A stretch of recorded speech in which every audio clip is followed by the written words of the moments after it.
Andrew Breitbart once famously said, politics is downstream of culture.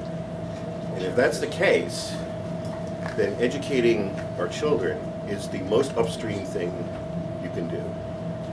The thing that will have the most long-term effect over our culture and then, therefore, our politics. When I investigated this, I knew that there were quite a lot of resources just in the state of Massachusetts, and I have only scratched the surface, as these people will tell you, of the people who have done this. Some of these people I've known for some years, like Sam I've known for over 20 years, and I listened to Mr. Ferenga speak, somewhere in the 90s. So, it's a very odd thing. Like conservatives, if you look at the conservative movement from the inside or the outside. From the outside, people would say education. When have the conservatives ever been interested in education?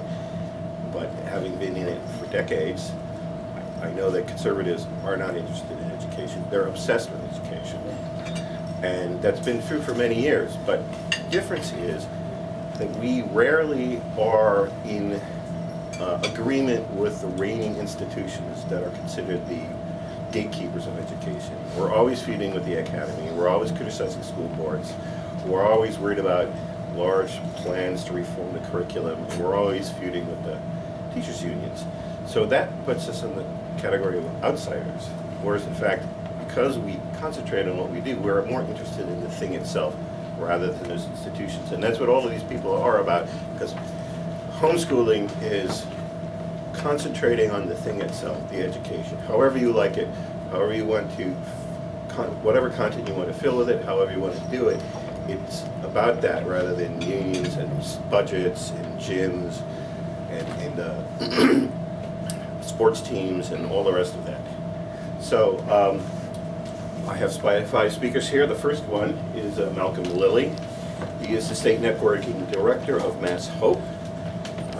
He can tell you more about that. It's to assist parents in understanding and fulfilling the homeschooling laws of Massachusetts, among other things.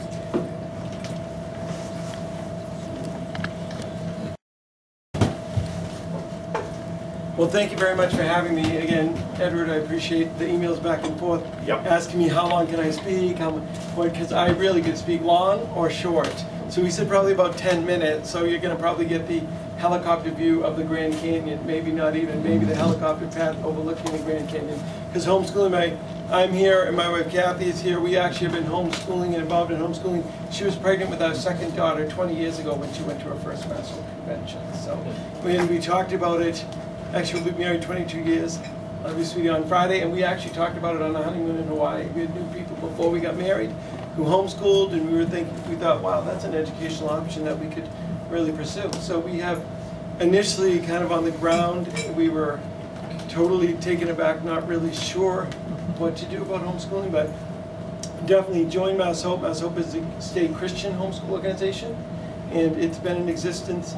It was incorporated, I think, 1989. I may look over to Bob and Susan Jacobs, and Bob is the president of MassHOPE, and his wife Susan, good friends of ours, are here as well. So and we actually, this past spring, we had our 25th annual homeschool convention at the DCU Center in Worcester.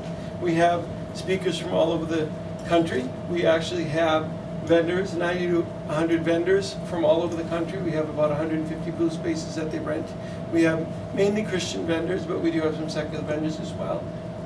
It is a place where that's kind of our big event, and people are welcome to come and experience the various speakers. We do things from getting started in homeschooling to homeschooling through high school and everything in between. How to teach math, how to teach science, how to teach preschoolers, all the different things. So we definitely have been, really our heart and our ministry is to encourage people to homeschool because we believe it is the best educational option.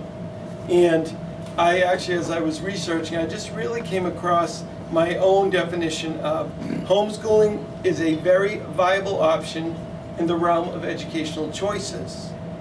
Parents have the right to educate their children in whatever way they choose within the confines of educational laws.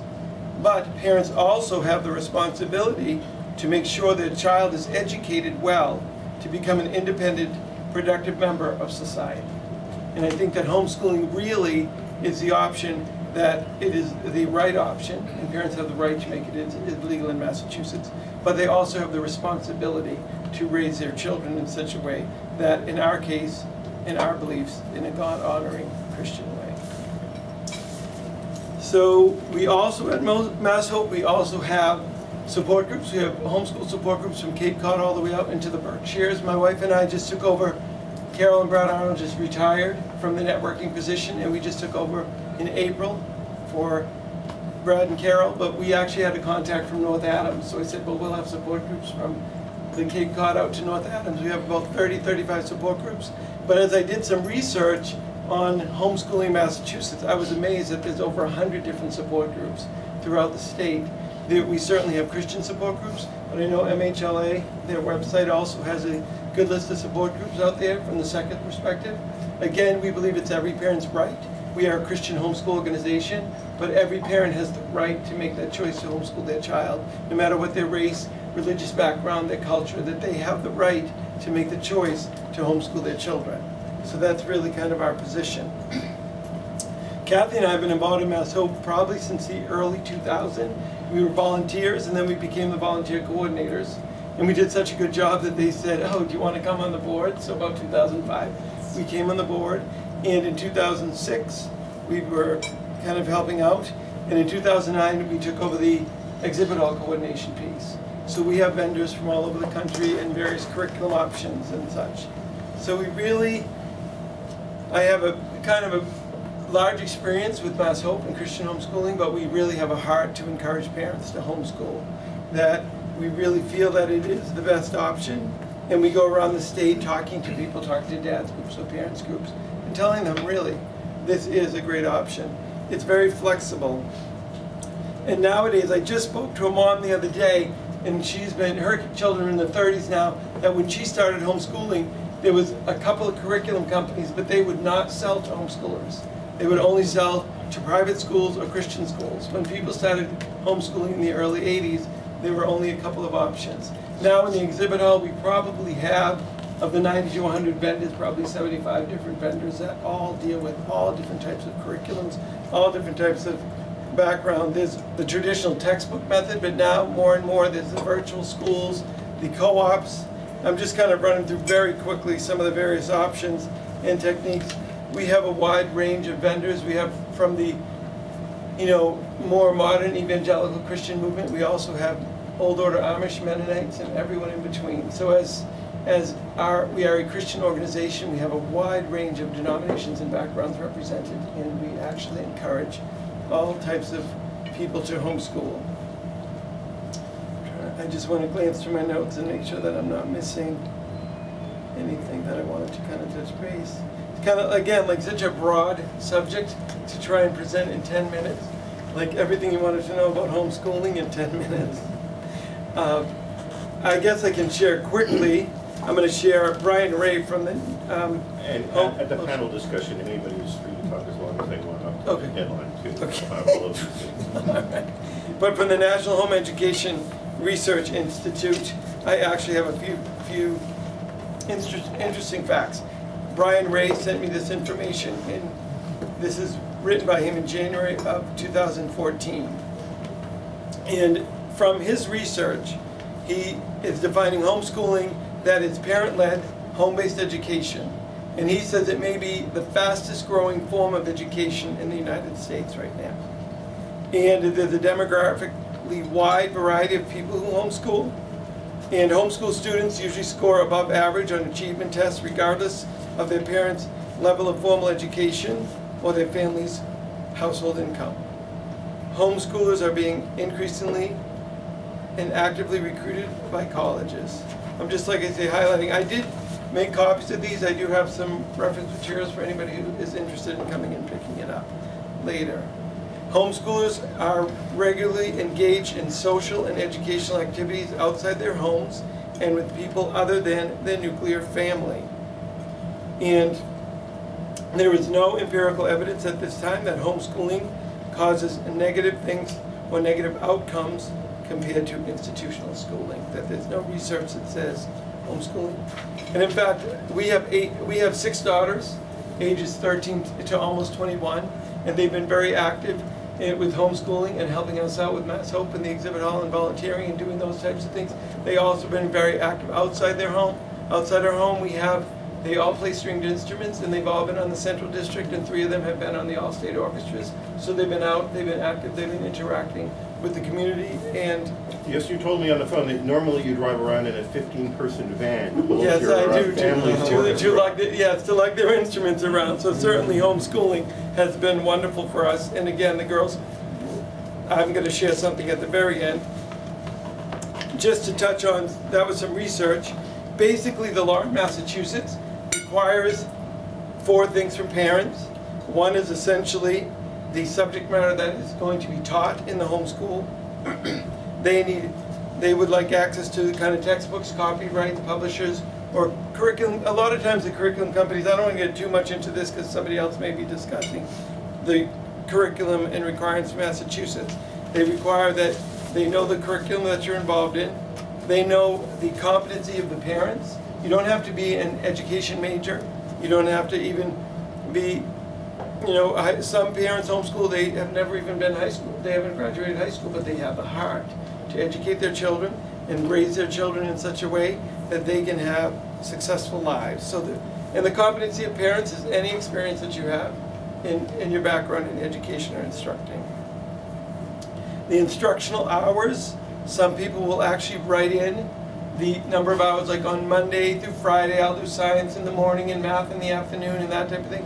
We actually, all we've ever said in our instructional hours is that we homeschool in the evenings and on the weekends and during the summer. So we understand that Massachusetts state law requires 900 hours at the elementary level and 990 hours at the high school secondary level, and that we will plan to meet those requirements. And the last thing that they can ask in Massachusetts is some means of evaluation. But this means of evaluation needs to be agreed upon with the specific school department and the parents. Because in Massachusetts, there are some states that the State Department of Education controls the entire state in homeschooling. But in Massachusetts, each individual district controls homeschooling in their district. They still have to abide by the laws in the state, but the means of evaluation is decided between the parents and the individual district. The last thing I want to talk about, and again, if you're going to homeschool, you need support. You absolutely need support.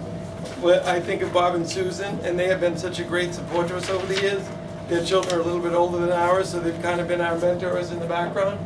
But if any parent makes a decision to homeschool, I would tell them, whether you're a Christian, Muslim, Jew, secular, whatever you are, you need support to homeschool. It's not something that you really should do on your own. We have a network of support groups, like I say, throughout the state. But there's, like I say, over 100 when I started doing research on homeschooling in Massachusetts.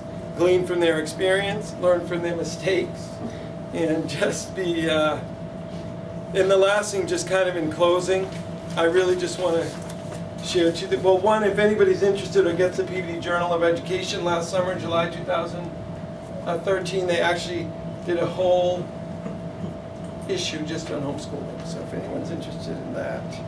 And the last thing I want to share, so this is a little